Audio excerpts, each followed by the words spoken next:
Joining us now is Professor Ibram X. Kendi, the founding director of Boston University's Center for Anti-Racist Research. He and Dr. Keisha N. Blain are the co-editors of 400 Souls, A Community History of African America, 1619 to 2019. Professor Kendi, it is good to see you again. Good evening. Good evening. Thanks for having me on the show. I have been working my way through the book. I am full of Post-it notes, and every one of these Post-it notes is a quote or something that hit me in a different way, including the Wesley Lowery quote we started with.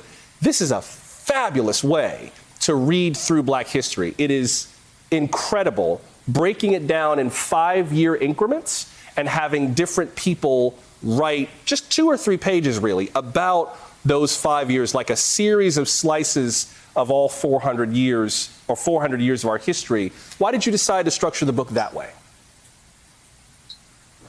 Well, first and foremost, as you stated, we wanted there to be many bite sizes so that people can feel and believe that they can take in the entirety of this 400-year story. And we also wanted each of those bite sizes to be distinct, to have a different flavor. And obviously, if a different writer is writing it, it will certainly have a different flavor, a different perspective. But ultimately, we wanted to bring together a community to write the history of a community.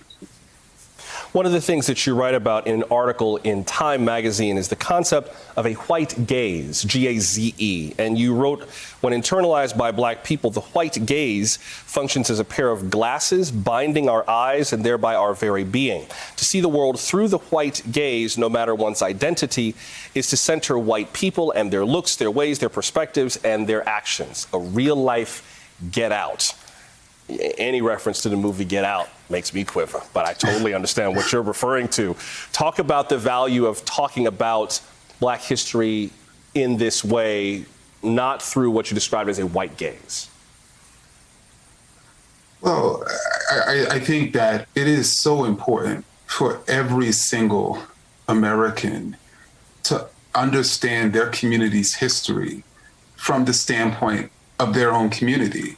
And for us to recognize that all these different races and ethnic groups and cultures that make up this multiracial, multi-ethnic, and multicultural nation is actually what makes it beautiful, from us seeing ourselves from our own perspectives and then simultaneously seeing ourselves as one. And so in many ways, this book isn't just a history of Black America.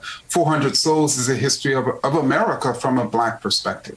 We see some of the pictures of the protests from last year. I feel like part of what happened last year after the homicide of George Floyd was this realization around the world of the interconnectedness of all of us. You know, Bayard Rustin, who planned the March on Washington, once said, "We are all one, and if we do not know it, we will learn it the hard way." How do you think that America would be different if we had a better understanding of, let's just say, Black history? I know that the histories of many different peoples need to be told in America, granted. But since this is February, how do you think a deeper understanding of Black history nationally would change things? Oh, well, I mean, you open, of course, this segment talking about efforts at changing voting laws. You know, I think the American people would know that there's a long-standing history of people trying to take away the rights of Black people to vote. Last year and throughout this COVID-19 pandemic, when we saw Black people dying at higher rates than white people from COVID-19, people would not have thought it's because there's something wrong with Black people. People would have known it's the result of a series of racist policies. And so ultimately, I think Black people, I should say the American people, if they knew Black history, would not see Black people as the problem. They would see racism as the problem. The most cynical view of a broader discussion of Black history says it's all about slavery, racism, and how terrible white people are. Thanks, I've already heard that. I don't need to hear it again. Is this book all about slavery? Is it all about oppression, or is there more to it? Oh, it's much more to it. I mean, the beauty of Black American history is even the joy that Black people were able to amass during the enslavement era, the ways in which even during that era, Black people were able to create culture, to create ideas, to build families, and ultimately after and during Jim Crow, to build institutions. I mean, this is a story of a human community. In every human community, you're going to have so many different aspects to that story, as we show in 400 Souls. You are the founding director of the Center for Anti-Racist Research at Boston University. This term anti-racism has begun to catch on in the last few years, I think partly because of your book. And anti-racism is quite different than just saying, well, I'm not a racist. What is anti-racism, and what does someone do to be anti-racist? Well, first, to be anti-racist is you realize that in this society where there's racial inequality, the cause of those inequalities is not because there's a particular racial group that's inferior. It's because there's racist policies and practices, and those are the problem. And then to be anti-racist is to challenge those policies and practices, is even to challenge the ideas that we've internalized that make us believe the problem is not those policies, and instead is, let's say, Black people or Native people. And it's to constantly look at, again, racism as the problem as opposed to people.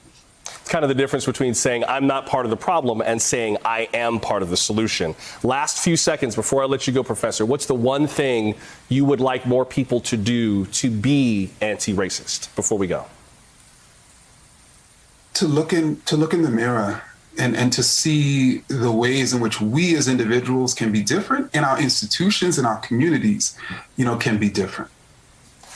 The book is called 400 Souls, A Community History of African America, 1619 to 2019. It is written through prose and poetry and literary fiction, and it is phenomenal. Professor Ibram X. Kendi, it's a great book. I am looking forward to muscling my way through the rest of this. This is a fabulous piece of work. Thanks for making time for us tonight. Thank you.